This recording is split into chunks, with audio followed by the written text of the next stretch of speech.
Welcome to From Our Family to Yours, where we share relatable stories and helpful advice. Hi, I'm Ellen from the Understood team. Today's story is about creating personal structure, and we'll hear from both Aurelia and her mother Kirsten in California.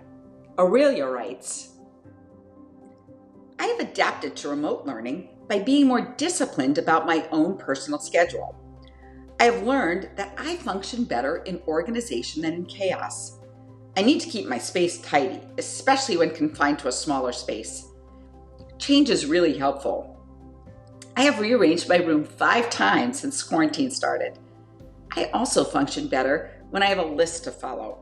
It gets all out of my head and in one space, which helps me to not get overwhelmed. I break up the things I have to do into different categories and give myself a time frame to complete those things. The categories are school, home, and self-care, which helps me to see exactly what I've been able to do that day. With self-care, it's usually simple things like brush my teeth and eat, because every one of those little things are an accomplishment and still important to do. Boy, Aurelia brought up some really wonderful ideas and things to keep in mind that help us become more successful as students. The act of writing something down is an important one because it makes concrete the ideas that we have in our head. Having a list helps us have a black and white outline of what it is that we want to accomplish. Having a list is also wonderful because we have it to refer back to, and we can then have a sense of what we've accomplished.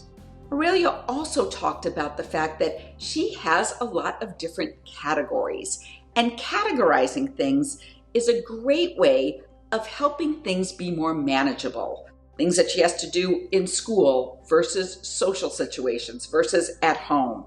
That helps us manage all of those many things that we have to do in a given day.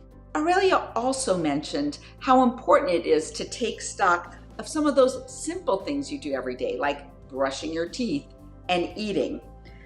It sounds like she's really doing a great job of taking charge of her own life and having some sense of independence. That's really important for kids. Now let's see what her mom has to say about that. Aurelia's mom, Kirsten, adds, Aurelia has struggled with organizing her thoughts and tasks and general focus. She has always had really good grades, but she has had to work so much harder to achieve them. She's recently adopted a system of listing her tasks on something called bullet paper, similar to graph paper. The dots help her organize her thoughts in outline form, which seems to really help her feel less overwhelmed and scattered. Aurelia has adapted to using the bullet paper completely on her own. I'd never even heard of it before she started using it. It's taught me that Aurelia needs the freedom to find her own way. Although I can help her learn the ways that I adapt, she has to discover her own processes.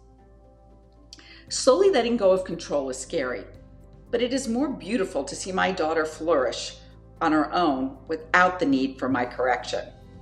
I am most proud that my daughter has not let uncertainty stop her from following her passions.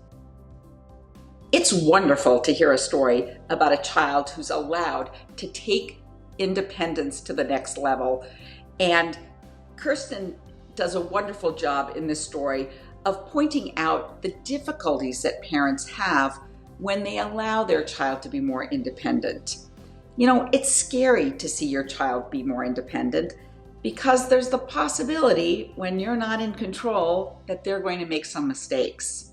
You as the parent can be there when your child does make mistakes or makes a poor choice. But on the other hand, giving them the opportunity to find things that work well for them, like Aurelia did with the graph paper that she used, can really give them a sense of empowerment that's so important, especially for kids who have learning challenges. Now, kids love to hear stories about their parents and what worked well for them when they were their age, and also what they struggled with when they were their age. Kids like to know that they're not alone.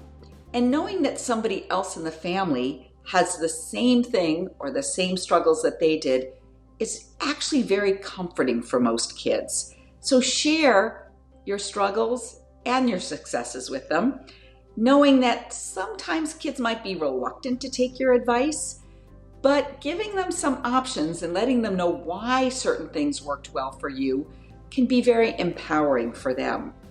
If virtual learning has positively affected your child, let us know in the comments below. Here are some important points to remember.